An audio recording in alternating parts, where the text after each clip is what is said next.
Hi and welcome, I'm Dan from Awareful and welcome to my channel. Today we're exploring why we're getting more and more lonely.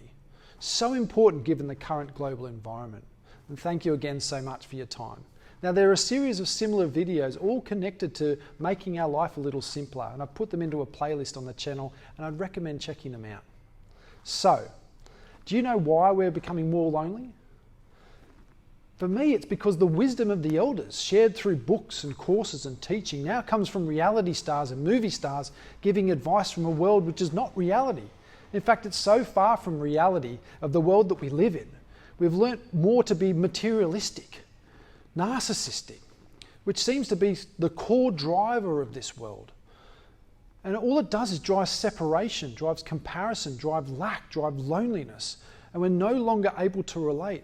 And that everything that we could imagine is only ever a dream. Whereas the reality that you are beauty itself, you are inexhaustible, incomparable, you are without value. You don't need things, you don't need distraction, you don't need meditation, you don't need pranayamas, you don't need anything. You already are everything.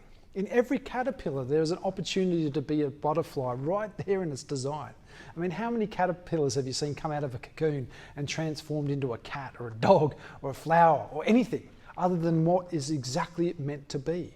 All it did was trusted. It ate and walked and enjoyed. It then slept and awoke. And the same is for all creatures, including us, supposedly the most advanced species on this planet, and yet stuck thinking it is the things, the objects, the distractions that define us. The true evolution of the human is not something that can be added. It has already been. It's right there, right now. Don't look or you'll miss it. Everything. It's too hard to believe, and this is the trap. This is how we get trapped searching for something, looking for the next course, the next practice, the next sign. We can get so lost in looking outwardly, being sensationalized by the next best technique that we forget that these techniques are just reiterating that you are not already enough. And that is something else that you're going to need to complete you. Now, these things have always been inherent in you always. The true evolution of the human is to awaken, as the Buddha and many others have shown, that they have just let that intrinsic nature of who they are, who you are already, just letting it emanate and shine.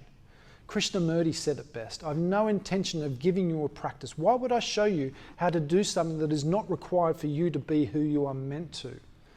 And he also said, "Be a light to ourselves." We are love at its essence, before the belief that we need to find it from someone else.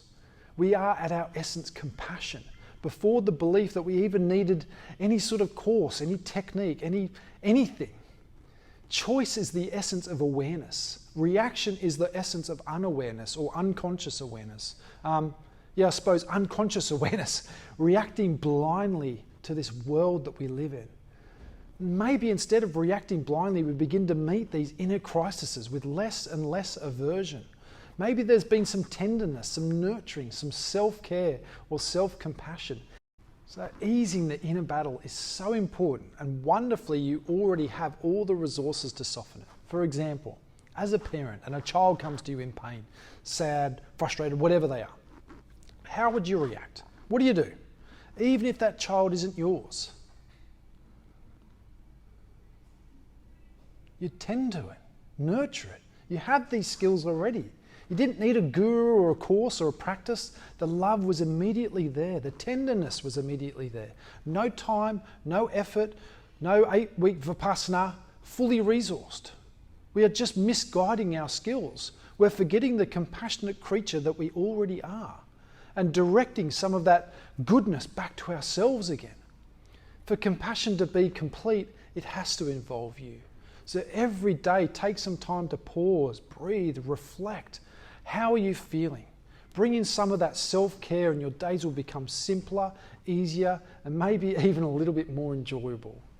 Before we finish, I'd love to offer you a little practice called Stop.